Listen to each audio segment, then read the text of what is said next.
उत्तराखंड में बरसात के आगाज के साथ कई इलाकों में भारी नुकसान को लेकर सीएम हरीश रावत ने चिंता जताई। साथ ही जिन लोगों को जान माल का नुकसान हुआ है उनके लिए मुआवजों की घोषणा भी की। आपदा प्रभावित क्षेत्रों में चलाए जा रहे राहत कार्यों पर भी सीएम ने रोशनी डाली। अब भी बचाव कार्य चल रहे हैं, ताकि वहाँ पर आर्मी दूसरे सब लोग लगे हैं और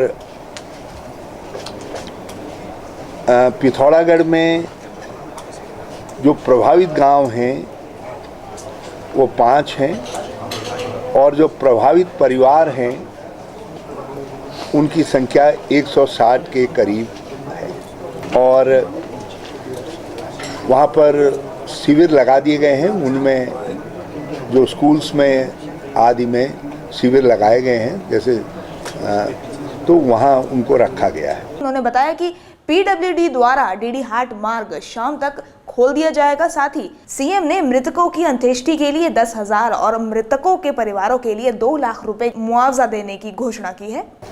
जहां गांव बिल्कुल एकदम खतरे की जद में आ गए हैं, मैंने डीएम से सबसे बातचीत की है प्रेस कॉन्फ्रेंस करके।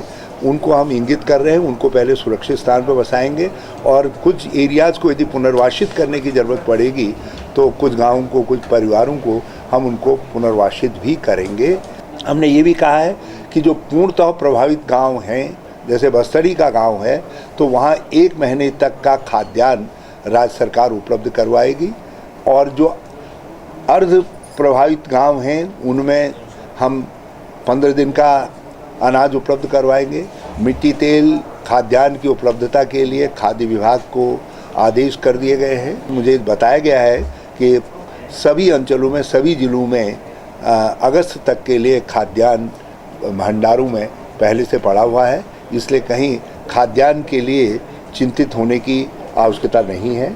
अंत्येष्टि के लिए हमने पुलिस को एक्साइज किया है और उनको कहा है कि 10,000 रुपया प्रति मृतक के हिसाब से जो है वो अंत्येष्टि में सहायता करें और उसके लिए आवश्यक बंदोबस्त करें।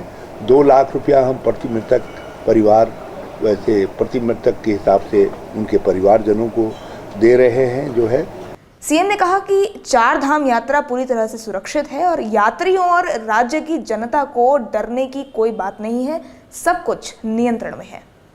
हमें बहुत करने की आवश्यकता है, लेकिन घबराने की आवश्यकता नहीं है। स्थितियां पूरी तरीके से नियंत्रण के अंदर हैं और ये आइसोलेटेड, अलग अलग छुटपुट तरीके से हुई बड़ी घटनाएं हैं और ये दुखद है।